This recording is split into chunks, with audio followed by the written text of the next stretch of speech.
I joined as a Vietnamese cryptologic linguist. So the first thing the Air Force did with me as a young college dropout was to send me down to Monterey, California, and teach me to speak Vietnamese, which I did passably well.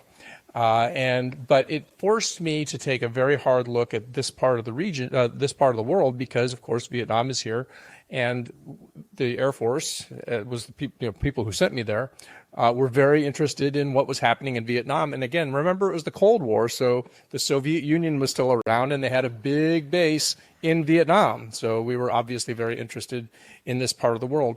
And so this my long career kept bringing me back around, and eventually I even ended up in the diplomatic space in the embassy in Hanoi.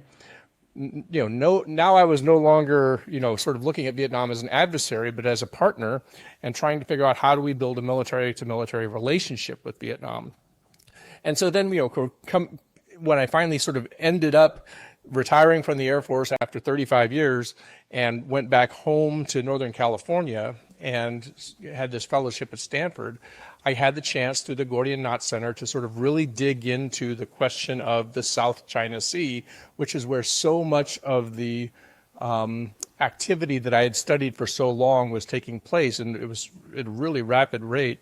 And so the entire arc of my career just sort of brought me back to Southeast Asia, and especially here to the Philippines, which of course is where I'm married to for 35 years.